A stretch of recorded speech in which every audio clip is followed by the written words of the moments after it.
এই যে ব্যারিস্টার জমির ওই যে কি দিয়েছে, নোট অফ ডিসেন্ট দিয়েছে। তো নোট অফ ডিসেন্টটা কি? অন্য তিনজনের নোট অফ ডিসেন্টটা দিয়েছে। তার মানে ওগুলো হলো মাইনরিটি ভিউজ। এবং গণতান্ত্রিক ব্যবস্থায় মেজরিটেরিয়ান সিস্টেমে সংখ্যাগরিষ্ঠদের মতই হলো সিদ্ধান্ত। সংখ্যাগরিষ্ঠের মতই সিদ্ধান্ত। তাহলে তো আমাদের স্পিকার কি বলে, হাই যুক্ত হয়েছে না যুক্ত হয়েছে বলে, কারণ হাই যুক্ত সংখ্যাগরিষ্ঠ। তো এই 14 জনের মধ্যে 10 জন, যে কোনো কোনো ক্ষেত্রে হয়তো 11 জন 9 জন, তারা যে হাই যুক্ত করেছে, বাকিটা তো নোট অফ ডিসেন্ট দিয়েছে। তো নোট অফ ডিসেন্ট তো তাহলে আমাদের বিবেচনা নেওয়া উচিত। এটা তো একটা অযৌক্তিক যুক্তি, অযৌক্তিক, সম্পূর্ণ অযৌক্তিক। তো তো এই যে নোট অফ ডিসেন্ট, তো নোট অফ ডিসেন্ট তো মাইনরিটি ভিউজ। এবং আমি একটা উদাহরণ দিই। আমি নির্বাচন ব্যবস্থা সংস্কার কমিশনের প্রধান ছিলাম।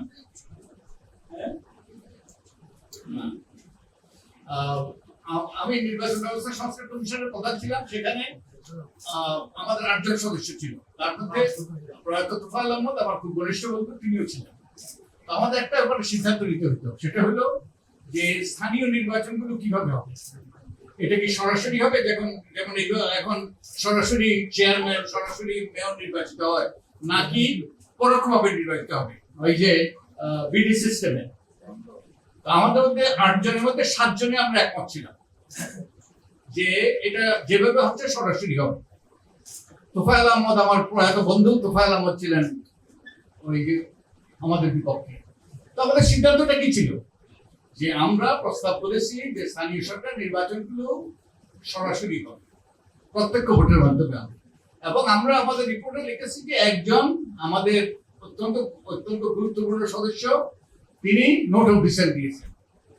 তাহলে সিদ্ধান্ত কি? এখন যে নোট অফ ডিসেন্ট, এটা তো সম্পূর্ণ অযৌক্তিক, সম্পূর্ণ। আমি জানি না কিভাবে তারা এই যুক্তিকে তুলে ধরে মানুষের সম্মতি নেওয়ার চেষ্টা করছে। আমি চিন্তা করতেছিলাম, বয়স্ক হিসাবে চিন্তা করছিলাম কি যুক্তি হইতে পারে তাদের এই যে গণভোটের, জনগণের সম্মতিটাকে অগ্রাহ্য করা, এটা নিয়ে টালবাহানা করা, এবং একই সাথে এই যে 4টা অধ্যাদেশ শহীদ করা, এবং একই সাথে 16টা এখন উত্থাপন না করা। আমি ইতিহাসের দিকে একটু তাকাইলাম। ইতিহাসের দিকে তাকিয়ে আমার কাছে মনে হলো, ওই যে আমি একবার লিখেছিলাম, the curse of 2/3 majority, 2/3 সংখ্যাগরিষ্ঠতার অভিশাপ। 2/3 সংখ্যাগরিষ্ঠতার অভিশাপ। আমরা যদি ইতিহাসের দিকে তাকাই, ওই যে 1973 সালের আমাদের সংসদ যে প্রায় ছিল সরকারি দলে, আমরাও জানি তার পরিণতি কি হয়েছে। সেই 14 সংসদ নেই, বঙ্গবন্ধু পরিবারের সবাইকে হত্যা করা, এবং আরো ওই যে সামরিক আইন জারি করা, ইত্যাদি ইত্যাদি। তো ওটা হলো কার্স অফ দ্য 2/3 মেজরিটি। তারপরে হয়েছে আমাদের 2/3 মেজরিটি হয়েছে 2001 সালে, 2/3 মেজরিটি।